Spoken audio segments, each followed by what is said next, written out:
सर्वप्रथम सर्वांना श्री स्वामी समर्थ. स्वामी महाराजांच्या कृपेने तुमच्या सर्व चांगल्या इच्छा पूर्ण होत ही स्वामींचरणी प्रार्थना करते आणि आजच्या व्हिडिओला सुरुवात करते. 2025ची होळी येत्या 13 मार्च 2025 गुरुवार रोजी आलेली आहे. बघा, आपल्या आयुष्यातील जी काही नकारात्मकता असते, ज्या वाईट गोष्टी असतात, या दिवशी म्हणजे होळीच्या दिवशी संपूर्णपणे नष्ट होतात आणि आपल्या घरादारावर आपल्यावर माता लक्ष्मी अखंड आपल्यावर कृपा आशीर्वाद करत असते. कारण पौर्णिमा तिथी ही माता लक्ष्मी श्री हरी विष्णूंना समर्पित आहे. म्हणून महिलांनो, होळीच्या दिवशी असे काही उपाय करायचे आहे, सेवा करायची आहे की तुमच्या घरावरून, तुमच्या लेकरा बाळांवरून, पतीवरून, तुमच्यावरून जी नकारात्मकता असेल, इडापिडा असेल, काही वाईट शक्ती असेल, संपूर्णपणे नष्ट होईल आणि तुमच्या संपूर्ण कुटुंबाची भरभराटी होईल, मुलांची प्रगती होईल. असा हा सोन्यासारखा सण म्हणजे होळीचा सण. वर्षभरात ही संधी सोडू नका. पुढील वर्षीच मग आपल्याला हे उपाय करता येईल. म्हणून आपल्याला होळीच्या दिवशी काही उपाय सेवा नक्की करायचे आहे. तर 13 मार्च रोजी होळी पौर्णिमा प्रारंभ होणार आहे सकाळी 10:35 आणि होळी पौर्णिमा समाप्ती आहे 14 मार्च शुक्रवार रोजी दुपारी 12:32 ही पौर्णिमा संपणार आहे. जे काही उपाय करायचे आहे, सेवा करायची आहे, आपल्याला पौर्णिमा तिथीतच करायचे आहे. सडा रांगोळी करून घ्यायचं आणि तुमच्या अंगणात किंवा सोसायटीत जागा असेल, मध्यभागी शेणाच्या गौऱ्या, त्यात एरंडाची फांदी ठेवायची. एरंडाचा एक दांडा उभा करतात, त्याच्या भोवती लाकडे गौऱ्या रचल्या जातात, त्याची पूजा केली जाते. होळी छान अशी नीट मांडून त्या होळीची पूजा केली जाते. 5 बायका मिळून आणि पुरुष म्हणजे जोडी जोडीने पूजा केली जाते. पुरणपोळीचा नैवेद्य दाखवला जातो किंवा सगळीकडं गाव असेल तुमचं छोटंसं, त्या गावात सुद्धा जिथं मोकळी जागा असते तिथं गौऱ्या, लाकडे किंवा एरंडाची फांदी गोळा करून छान होळी तयार केली जाते, तिची पूजा केली जाते आणि प्रत्येक घराकडून एक नारळ अर्पण केला जातो किंवा काही ठिकाणी सुकं खोबऱ्याची वाटी या होळीला अर्पण केली जाते. तर म्हणून महिलांनो, होळीच्या दिवशी आपल्याला प्रत्येकाला, महिलांनी हा उपाय करा, पुरुष दादांनी करा, कुणीही केला तरी चालेल, पण घरातल्या एका व्यक्तीने उपाय करायचा आहे. पौर्णिमा तिथीतच म्हणजे आपण पौर्णिमा तिथीतच होळी साजरी करत असतो, होळी जाळत असतो. तर मग आपल्याला होळी, जेव्हा तुम्ही होळी प्रज्वलित करणार आहात तेव्हा घरावरून एक नारळ ओवाळून घ्यायचा आहे आणि तुम्हाला होळीला वेगळा नारळ अर्पण करायचा असेल, तुम्ही तो सुद्धा नारळ अर्पण करायचा. आणि तुम्हाला जर वाटतं की तुमच्या घरादाराला कुणाची नजरबाधा होत आहे तर एक नारळ आपल्या घरावरून सुद्धा महिलांनी करा, पुरुष दादांनी करा, काही हरकत नाही, नियम नाही. फक्त आपल्या घरावरील इडापिडा, नजरबाधा, वास्तुदोष, पितृदोष संपूर्णपणे नष्ट करण्याचा हा दिवस आहे. म्हणून एक नारळ घरावरून बाहेर उभं राहायचं, घराच्या शेंडी नारळ उजव्या हातात घ्यायचा, शेंडी घराकडे आली पाहिजे. मनातील इच्छा असेल ती बोलून घ्यायची की माझ्या घरादारावरील, लेकरा बाळांवरील जी इडापिडा असेल, वाईट शक्ती असेल, नष्ट होऊ दे, होळीमध्ये जळून नष्ट होऊ दे, असं बोलून तुम्हाला 7 वेळा तो नारळ उतरवून घ्यायचा आणि सरळ होळीकडं जायचं आहे आणि पेटत्या होळी तुम्हाला तो नारळ अर्पण करून द्यायचा आहे. पण त्याआधी तुम्हाला होळीला नैवेद्य दाखवायचा आहे. 5 फेऱ्या किंवा 3 फेऱ्या होळीला मारायच्या आहे. पाणी टाकत टाकत होळीला गोडाधोडाचा नैवेद्य दाखवा आणि आपल्या कुटुंबाकडून एक नारळ सुद्धा होळीला अर्पण करायचा आहे. म्हणून होळीत आधी होळीला नैवेद्य द्या, एक नारळ अर्पण करा, नमस्कार करा सहकुटुंब, सहपरिवार आणि मग आपल्या घरावरून एक नारळ उतरवून होळीत अर्पण करायचं आहे. संपूर्ण जी काही नकारात्मकता असतील ती संपूर्ण नष्ट होईल, एका क्षणात नष्ट होईल. असा हा सोन्यासारखा उपाय आहे. प्रत्येकाने एक नारळ आपल्या घरावरून उतरवून होळीत नक्की अर्पण करायचं आहे. छोटीशी कथा सांगते तुम्हाला, अगदी छोटीशी. हिरण्यकश्यपूचा मुलगा भक्त प्रल्हाद हा भगवान विष्णूंचा खूप लाडका भक्त होता. हिरण्यकश्यपूने त्याचा खूप छळ केला. प्रल्हादाने श्रीकृष्णांचे, भगवान विष्णूंचे नाव घेऊ नये म्हणून हिरण्यकश्यपूने त्याला उंच कड्यावरून खाली टाकले उकळत्या तेलाच्या कढईत टाकले तरीही भक्त प्रल्हादावर त्याचा काहीही एक परिणाम झाला नाही. तो तसाच्या तसा राहिला. शेवटी हिरण्यकश्यपूची बहीण म्हणाली, मला वर लाभल्यामुळे मी अग्नीपासून मला कोणतेही भय नाही. मी कधीच जळणार नाही असा मला वर मिळालेला आहे. मी प्रल्हादाला घेऊन अग्नीत बसते. त्याप्रमाणे हिरण्यकश्यपूची बहीण हुंडा प्रल्हादाला मांडीवर घेऊन अग्नीत बसली. सभोवती गौऱ्या रचून पेटवले गेली ती अग्नी. पण काय आश्चर्य, वर मिळालेली हुंडा अग्नीत जळून भस्म झाली, तर भक्त प्रल्हाद मात्र अग्नीतून सुखरूप बाहेर आला. जे वाईट होते ते जळून खाक झाले, जे अस्सल होते, खरे होते, ते तापवून शुद्ध बनले. प्रल्हादाची जणू ही अग्निपरीक्षाच होती. त्याच प्रसंगाची आठवण म्हणून आपण होळी सण साजरा करत असतो आणि होळी पेटवली जाते. म्हणून बघा, होळीच्या अग्नीत जी काही वाईट गोष्ट असतात त्या लगेच जळून खाक होतात आणि आपल्या घरादाराचे कायम रक्षण होते. म्हणून मी तुम्हाला सांगत आहे महिलांनो, आपण एक नारळ होळीला नक्की अर्पण करायचा आहे. आता होळी सण यायला किमान 8-10 दिवसच राहिले आहे. महिलांनो, आपलं घरदार इतकं पवित्र स्वच्छ करून टाका. तुमच्या घरात काही नकारात्मकता निर्माण करणाऱ्या काही गोष्टी, वस्तू असेल, आजच घराबाहेर काढून टाका. बघा, सोन्यासारखा सण आहे. आपल्या आयुष्यातील जी वाईट गोष्टी असतात त्या संपूर्णपणे नष्ट करण्याचा हा दिवस असतो. म्हणून आपल्याला होळी येण्याआधी काही वस्तू घरातून काढून टाकायच्या आहे.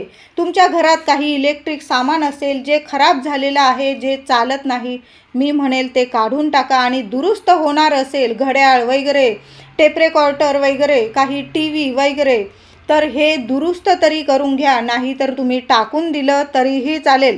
त्याचबरोबर तुमच्या घरात देवी देवतांचे फोटो काही खराब झालेले असेल तर आजच तुम्ही वाहत्या पाण्यात आधी देवी देवतांचे फोटो किंवा टाक असतील खराब झालेले आहे, जे तुम्हाला खूप दिवसांपासून विसर्जन करायचे आहे पण होत नाही, मग काय करायचं? उद्या मंगळवार आहे किंवा कुठल्याही दिवशी तुम्ही ही सेवा केली तरी चालेल. एखाद्या पाटावर लाल फडकं किंवा पांढरं कपडा अंथरून घ्यायचा आहे, स्वच्छ कपडा. त्यावर ते भंग झालेले देव ठेवायचे आणि थोडासा दही भाताचा नैवेद्य दाखवायचा आहे. प्रत्येक देवी देवतांवर, म्हणजे ज्यांचं विसर्जन करायचं आहे तुम्हाला, जे देव खराब झालेले आहे, तुटलेले फुटलेले झाले आहे, मग ते फोटो असू द्या, टाक असू द्या किंवा मूर्ती, ते देव एखाद्या कपड्यावर, एखाद्या पाटावर मांडा. दही भाताचा नैवेद्य दाखवायचा आहे. प्रत्येक देवांवर थोड्याशा अक्षता अर्पण करायचा आहे आणि तुम्हाला प्रार्थना करायची आहे की आमच्याकडून तुमची काही विटंबना झालेली असेल, काही चूकभूल झाली असेल, क्षमा करा. आज मी तुमचं छान असं रित्या वाहत्या पाण्यात विसर्जन करत आहोत. आणि त्याच कपड्यात दही भातसुद्धा घ्यायचा आहे, एखाद्या बाऊलमध्ये वगैरे, कागदात वगैरे, आणि ते कपड्यातच ते देव बांधून घ्यायचे आणि वाहत्या पाणी तुमच्या जवळ, घराजवळ जिथं वाहतं पाणी असेल तिथं ते देव वाहत्या पाण्यात विसर्जन करायचे आहे. सोबत दही भातसुद्धा द्यायचा आहे, म्हणजे ते देव तुमच्यावर कधीच निराश होणार नाही, रागवणार नाही. आणि दही भाताने प्रत्येक देवी देवता प्रसन्न होतात, शांत होत असतात. त्याचबरोबर घरात खूप जुने वगैरे कपडे साठलेले असेल, आजच टाकून द्या. चांगल्या स्वरूपात असेल तर तुम्ही कुणाला वापरायला दिले, धुवून चून स्वच्छ इस्त्री वगैरे करून, तर मग द्या. नाही तर तुम्ही टाकून दिले तरीही चालेल. तुटलेले फुटलेले आरसे वगैरे असेल, टाकून द्या. तुमचा घरातला झाडू वगैरे खराब झालेला असेल, होळी सोन्यासारखा सण आहे, नवीन झाडू खरेदी करून आणा. महिलांनो, शुक्रवारी शनिवारी तुम्ही झाडू खरेदी करून आणला आणि एखादा शनिवार बघून जुना झाडू तुम्ही टाकून दिला तरीही चालेल, पण झाडू वगैरे कधी जाळू नका. जुना जरी असला तरी पण तुम्ही जाळू वगैरे नका. तुम्ही कचऱ्याच्या डब्यात वगैरे जो सुका कचरा आपण देत असतो त्यात टाकून दिला तरीही चालेल, पण त्याआधी आपल्या घरात नवीन झाडू नक्की घेऊन यायचा आहे. काही तुटलेले फुटलेले कप वगैरे असेल, बशा वगैरे असेल, आपण महिला इतक्या भांड्यांमध्ये जीव अडकवत असतो की ज्या भांड्यांची आपल्याला गरज नाही ना, ते सुद्धा आपण अगदी साठवून ठेवतो. आपल्या घरात जागा नसते तरी साठवतो. अशा गोष्टी असेल तर त्यासुद्धा मी म्हणेल टाकून द्या आणि त्याच्या बदल्यात तुम्ही काहीतरी नवीन वस्तू जी तुम्हाला खूप लागत आहे ती गोष्ट नक्की घेऊन या। हे बदल आपल्या घरात नक्की करा। होळी पौर्णिमा येण्याच्या आत हे बदल नक्की करायचे आहे। तुमच्या घराबाहेर काही शूज रॅक वगैरे असेल, त्यावर जुन्या चप्पल खूप साठून ठेवलेल्या असतील, तर यामुळे लक्ष्मी घरात कधीच येत नाही आणि टिकत नाही। म्हणून ज्या चपला लागत नाही त्यासुद्धा टाकून द्या आणि खरंच लागत असतील तर स्वच्छ धुवून घ्या आणि वापरायला सुरुवात करा। नाहीतर एखाद्या कपाटात तुम्ही नीट ठेवून दिलं तरीही चालेल। आता होळी येण्याच्या आधी या वस्तू आपल्याला घरातून तर फेकायच्याच आहे, पण आपल्याला देवघरात काही नवीन वस्तूसुद्धा आणायच्या आहे। लक्ष्मी प्रिय वस्तू आपल्या घरात नक्की घेऊन या। लक्ष्मी नारायणाला प्रिय वस्तू नक्की महिलांनो खरेदी करून आणायच्या आहे। तर तुम्हाला पहिली गोष्ट आणायची आहे म्हणजे लक्ष्मी नारायणाचा फोटो। तुमच्या घरात असेल तर नाही आणला तरीही चालेल, पण नसेल महिलांनो तर नक्की घेऊन या। श्रीहरी विष्णूंची माता लक्ष्मी सेवा करत आहे, पाय चेपत आहे, किंवा तुम्हाला वेगळ्या स्वरूपात फोटो आणायचा असेल तुम्ही तसाही आणू शकता, पण लक्ष्मी नारायणाचा फोटो आपल्या देवघरात नक्की आणा महिलांनो। आणि आपल्या देवघरात होळीच्या दिवशी नक्की स्थापन करा। तुम्हाला श्रीयंत्र आणायचं असेल तर तुम्ही आणून होळीच्या दिवशी पौर्णिमा तिथीत नक्की स्थापन करा आणि त्यावर आपल्याला कुंकुमार्चनची सेवा करायची आहे। तुमच्याकडे लक्ष्मी प्रिय, देवांना प्रिय कासव नसेल तर मी म्हणेल घेऊन या आणि होळीच्या दिवशी आपल्या देवघरात नक्की स्थापन करायचं आहे। तुम्हाला जर कवड्या आणायच्या असेल, कवड्यांची माळ किंवा कवड्या, किमान 7 कवड्या तरी नक्की घेऊन या। पिवळ्या धमक कवड्या तुम्हाला कुठल्याही पूजेच्या दुकानात मिळून जाईल, तुम्ही तिथून नक्की घेऊन या। किंवा तुम्ही तीर्थक्षेत्री गेला असेल, तुळजापूरला वगैरे, सौंदतीला, रेणुका देवीच्या दर्शनाला वगैरे, तर तिथून नक्की पिवळ्या कवड्या आठवणीने घेऊन या। तुम्ही कोल्हापूरला गेलेले असाल तर तिथून जरी आणल्या तरीही चालेल, पण आपल्या देवघरात तांदूळावर स्थापन करून 7 पिवळ्या कवड्यांची नक्की पूजा करा आणि पौर्णिमा तिथीत केलेली ही सेवा नक्कीच फलदायी ठरत असते। माता लक्ष्मी इतकी प्रसन्न होते की त्या घरात कशाला कमीच राहत नाही। मनातील इच्छा सर्व आपोआप पूर्ण व्हायला लागते, मुलाबाळांची प्रगती व्हायला सुरू होते। तुम्हाला जपमाळ आणायची असेल, आपण रोज स्वामींचा जप करतो, माता लक्ष्मीचा, आपल्या कुलदेवीचा, श्रीहरी विष्णूंचा, प्रत्येक देवी देवतांचा जप करण्यासाठी आपल्याला जपमाळ हवी असते, तर तुम्ही जपमाळ आणू शकता। तुम्हाला ज्या मण्यांची जपमाळ आणायची असेल तुम्ही ती जपमाळ आणू शकतात। त्याचबरोबर आपल्या देवघरात जर तुम्हाला दक्षिणावर्ती शंखाची स्थापना करायची असेल तर पौर्णिमा तिथी अतिशय शुभ आहे। भगवान विष्णूंचाच हा दिवस आहे। तुमच्या देवघरात विष्णूंचा आवडता शंख नक्की स्थापन करा। तुम्ही आधीच आणून ठेवला दक्षिणावर्ती शंख आणि मग स्थापन केला होळीच्या दिवशी तरीही चालेल, खूप शुभ ठरेल। यामुळे सुद्धा घरातले संपूर्ण पितृदोष असतील, वास्तुदोष असतील, मुलाबाळांना काही ग्रहदोष असतात, काही वेळा काय होतं मुलं मोठी झालेली असतात, मुलांच्या लग्न कार्यात अडथळे येतात, ज्यांची लग्न झाली त्यांना संतान प्राप्ती होत नाही, काही वेळा मुलं लहान जरी असली तरी चिडचिड करतात, रडरड करतात, त्या घरात सुख शांती नावाला सुद्धा राहत नाही। म्हणजे पैसा येतो पण टिकत नाही आणि पैसा जरी असला त्या घरात सुख शांती राहत नाही। म्हणून होळी पौर्णिमेला जर काही खास उपाय केले तर नक्कीच सांगते सुख शांतीबरोबर पैसा पण येतो। लक्ष्मी नारायणांचा आशीर्वाद कृपा नेहमी आपल्या घरावर अखंड राहत असतो आणि आपल्या लेकराबाळांची भरभरून प्रगती होते। जी काही नकारात्मकता लागलेली असते, काही नजर दोष असतो मुलाबाळांना, तो संपूर्णपणे नष्ट होतो।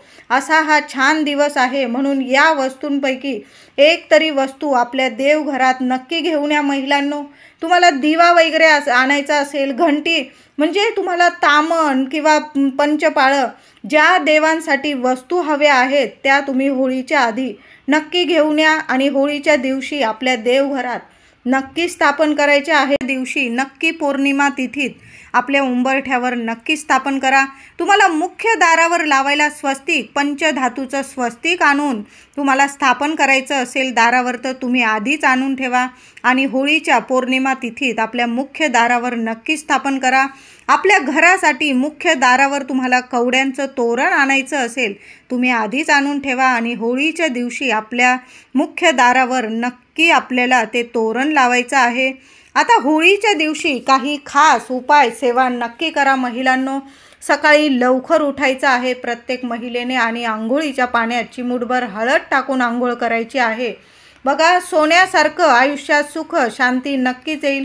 लहान मुलांना पती असतील, पतिदेवांना सुद्धा हा उपाय करा, म्हणजे कुटुंबातील प्रत्येक व्यक्तीने चिमूटभर हळद टाकून आंघोळ करायची आहे। बघा, भगवान विष्णूंची, माता लक्ष्मीची अखंड कृपा प्राप्ती होईल, सोन्याचे दिवस येतील आणि सोन्यासारखं सुख ऐश्वर्य तुमच्या आयुष्यात नक्कीच येईल। म्हणून हळदीचा हा उपाय नक्की करा महिलांनो। आंघोळीनंतर आपलं घरदार स्वच्छ करायचं आहे, घरात एक पाणी शिंपडून द्यायचं आहे। होळीचा दिवस खूप खास आहे, जेवढे उपाय कराल ना तेवढे कमीच आहे, म्हणून हे 5-6 उपाय तरी नक्की करायचे आहे। थोडंसं पाणी घ्यायचं, गोमूत्र टाका, हळद टाका, त्यात तुम्हाला एक कापूर वडी कांडून टाकायची आहे, गुलाबजल असेल, गंगाजल असेल टाका, या सर्व वस्तू टाका। हा दिवसच असा आहे की संपूर्ण नकारात्मकता दूर करायची आणि आपल्या आयुष्यात सुख शांती घेऊन येण्याचा हा दिवस आहे। संपूर्ण पाण्यात या गोष्टी टाकायच्या, घराच्या कान्याकोपऱ्यात अंगणात सुद्धा हे पाणी शिंपडून द्यायचं। घराच्या मुख्य उंबरठ्यावर हळदीचं लेपन जरूर करायचं आहे। आंब्याची डहाळी असेल स्वच्छ धुवून घ्या, किंवा तोरण बनवणार असाल 11 किंवा 21 पानांचं झेंडूच्या फुलांचं, नक्की होळीच्या दिवशी आपल्या मुख्य दारावर असं तोरण, आंब्याच्या पानांचं तोरण जरूर लावा। त्याचबरोबर माता लक्ष्मीची या दिवशी छान अशी विधिवत माता लक्ष्मी, श्रीहरी विष्णूंची देवघरात जे देव देवी देवता असतील त्यांची छान अशी दुधाने, पंचामृताने अभिषेक करून पूजा करायची आहे। एक अखंड दिवा होळीच्या दिवशी आपल्या देवघरात लावून ठेवा। आपल्या मुख्य दारात सुद्धा माता लक्ष्मीच्या स्वागतासाठी दोन्ही वेळेला दिवे लावून ठेवा। तुळशी मातेची सेवा करा, तुळशीजवळ सुद्धा तुपाचे दिवे दोन्ही वेळेला नक्की लावा। ओम नमो भगवते वासुदेवाय नमः या दिवशी जेवढा मंत्रोच्चार होईल ना तुमच्याकडून भगवान विष्णूंचा, तेवढीच जास्त माता लक्ष्मी तुमच्यावर प्रसन्न होईल, म्हणून नक्की करा। ओम नमो भगवते वासुदेवाय नमः। बघा, भक्त प्रल्हादाचं जीवन अगदी सोन्यासारखं केलं, अगदी जळत्या अग्नीतून सुद्धा तो अगदी सुखरूप बाहेर आला। तसाच आपण प्रत्येक अडचणीतून आपल्याला भगवान विष्णू, माता लक्ष्मी नक्कीच बाहेर काढतील, अशा विश्वासाने या दिवशी नक्की उपाय करा। आपल्या स्वामींच्या मंदिरात जाता आलं तर नक्की जा, गोडाधोडाचा काहीतरी नैवेद्य केला असेल स्वामींना सुद्धा नैवेद्य दाखवा, मग होळीची सेवा करायची आहे आपल्याला। होळीच्या दिवशी माता लक्ष्मीला तुम्हाला 21 लवंगा अर्पण करायचे आहे, एखादी वाटी ठेवायची आहे। महिलांनो, छान अशी लवकर आवरायचं आहे या दिवशी, लवकर स्वयंपाक पाणी करून घ्या, होळीचा नैवेद्य काढून घ्या आणि संध्याकाळी तुम्हाला माता लक्ष्मीची सेवा करायची आहे। घरात, देवघरात आपल्या एक तुपाचा दिवा, अगरबत्ती लावून घ्यायची, आसन घेऊन बसायचं आहे तुम्हाला, 21 लवंगा घ्यायच्या आहे। माता लक्ष्मी समोर एखाद्या लाल कपडा ठेवायचा आहे आणि त्या कपड्यावर तुम्हाला 1 लवंगा हातात घ्यायची आहे आणि महालक्ष्मी अष्टकाचा पाठ तुम्हाला करायचा आहे। आता तुम्ही जर 21 लवंगा एकदम हातात घेऊन घेतला आणि 21 वेळा महालक्ष्मी अष्टकाचा पाठ बोलून त्या 21च्या 21 लवंगा माता लक्ष्मीला अर्पण केल्या, अशी ही सेवा करू शकता। किंवा 1-1 लवंग हातात घेऊन तुम्ही महालक्ष्मी अष्टकाचा 1 वेळा पाठ म्हणून ती लवंग माता लक्ष्मीला अर्पण करा। असं 21 वेळा 1-1 लवंग हातात घेऊन माता लक्ष्मीला अर्पण करायचं आहे। खूप छान सेवा आहे, अनुभव 24 तासाच्या आत आल्याशिवाय राहणार नाही। तुमच्या घरात इतका पैसा येईल आणि टिकून राहील, विनाकारण खर्चसुद्धा थांबून जाईल, आरोग्य प्राप्त होईल, ऐश्वर्य प्राप्त होईल आणि माता लक्ष्मी अखंड हळदीचे उपाय करता येईल ना तेवढे नक्की करायचं आहे। आयुष्यात सोन्यासारखं सुख ऐश्वर्य नक्कीच प्राप्त होईल तुम्हाला। आता मुलं बाळं खूप त्रास देत आहे, तर चिडचिड करत आहे, रागीटपणा करत आहे, अभ्यास करत नाही किंवा मुलं नोकरी करताय त्यांना त्यात यश मिळत नाही, पगारवाढ होत नाही, मनासारखं प्रमोशन होत नाही, तर काय करायचं आहे महिलांनो? मुलांवरून सुद्धा 5 लवंगा घ्यायच्या आहे तुम्हाला। 5 लवंगांनी माता लक्ष्मी पण प्रसन्न होते आणि लवंगांनी नकारात्मकता, वाईट गोष्टीसुद्धा नष्ट होत असतात. तर तुम्हाला 5 लवंगा घ्यायच्या आहे. होळी प्रज्वलित होईल तेव्हा जरी हा उपाय केला तुम्ही तरीही चालेल. मुलांना पूर्व पश्चिम उभं करायचं आहे. मुलांवरून 7 वेळा डोक्यापासून पायापर्यंत नीट त्या 5 लवंगा उजव्या हातात घ्यायच्या. आईने हा उपाय करायचा आहे. आईला 4 दिवस असेल, करू नका. घरातल्या मोठ्या व्यक्तीने केला तरीही चालेल. तर 5 लवंगा मुलांच्या डोक्यापासून पायापर्यंत उतरवून घ्यायचं आणि सरळ जिथं अग्नी प्रज्वलित झालेली आहे, होळीची अग्नी, त्या होळीत तुम्हाला जे बोलायचं असेल, माझ्या लेकरा बाळांची इडापिडा नष्ट होऊ दे असं बोलून त्या 5 लवंगा होळीत टाकून द्यायच्या आहे आणि मग घरी यायचं आहे होळीला नमस्कार करून. बघा, मुलांना लागलेली नजरदृष्ट एका क्षणात नष्ट होईल.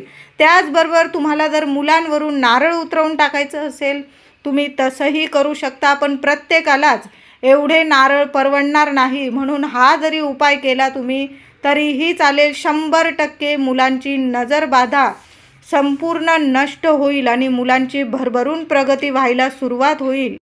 दिवा लावताना गाईच्या तुपाचा दिवा लावायचा आहे. तुम्हाला तुपाचा दिवा लावत असाल तर गाईचं तूप घ्या. तेलाचा लावत असाल तर तुम्ही तिळाचं किंवा मोहरीचं घेतलं तुम्ही तरीही चालेल. आता तुमच्याकडे हे तेल नसेल, थोडी चिमूटभर पांढरी किंवा काळी तीळ त्या दिव्यात टाकून दिली म्हणजे तुम्ही तिळाच्या तेलाचा दिवा लावल्याचं तुम्हाला पुण्य फळ प्राप्त होणार आहे. या दिवशी महालक्ष्मीची, भगवान विष्णूंची जेवढी सेवा होईल ना तेवढी नक्की करायची आहे. महालक्ष्मीचा जो मंत्र जपत असाल तुम्ही दिवस रात्र जपायचा आहे. संध्याकाळी सकाळी नक्की ही सेवा करायची आहे. ओम श्रीम नमः, ओम श्रीम नमः माता लक्ष्मीचा बीज मंत्र आहे. किंवा ओम महालक्ष्मे नमो नमः, ओम विष्णुप्रियाय नमो नमः, ओम धनप्रदाय नमो नमः, ओम जगज्जनने नमो नमः. हा जरी मंत्र जपला तुम्ही किमान 21 वेळा तरीही चालेल. महिला असो पुरुष असो, माता लक्ष्मीला नक्की प्रसन्न करून घ्यायचं आहे. होळी पौर्णिमेला प्रत्येक महिलेने आपल्या देवघरात आपल्या कुलदेवीचा मंगल कलशाची स्थापना जरूर करा. विड्याची पानं ठेवून करा किंवा आंब्याची पानं ठेवून करा. नवीन नारळ ठेवायचा असेल कलशावर, छान असा कलश भरायचा आहे. स्वच्छ पाण्याचा कलश भरून घ्या. पैसा सुपारी टाका, हळदी कुंकू अक्षता टाकून आपल्याला पाची दिशांनी किंवा 8 दिशांनी हळदी कुंकवाची बोटं लावायची आहे कलशाला. 5 विड्याची पानं किंवा आंब्याची पानं ठेवा. वरती शेंडी करून नारळ, चांगला पाणीदार नारळ चांगला बघून घ्यायचा आणि नारळ ठेवून अक्षता खाली ठेवा. थोड्याशा किंवा फुलांची रास करा आणि त्यावर कलशाची स्थापना करायची आहे. असा मंगल कलश या पौर्णिमेला, होळी पौर्णिमेला प्रत्येकाने आपल्या देवघरात नक्की भरायचा आहे. आता तुमच्या घराजवळ जर मोठी होळी असेल आणि दुसऱ्या दिवसापर्यंत ती अग्नी पेटत असले, थोडीशी का होईना धगधगती अग्नी असेल तर काय करायचं आहे, महिला असेल पुरुष असेल, थोडंसं भांडं भरून पाणी घेऊन जा आणि त्या अग्नीवर तापवून आणायचं आहे तुम्हाला थोडंसं. आणि तुमची मुलं ज्या पाण्याने आंघोळ करतात ते तापलेलं पाणी त्या पाण्यात मिक्स करून आपल्या मुलांना त्या पाण्याने आंघोळ घालायची आहे. यामुळे मोठमोठे आजार शारीरिक असतील मानसिक असेल संपूर्ण नष्ट होतात. म्हणून हे उपाय नक्की करायचे आहे. होळीत हे उपाय महिला असेल पुरुष असेल नक्की हे उपाय करा. व्हिडिओ आवडला असेल तुम्हाला लाईक करा, शेअर करा, चॅनलला कृपया सबस्क्राईब करा. धन्यवाद.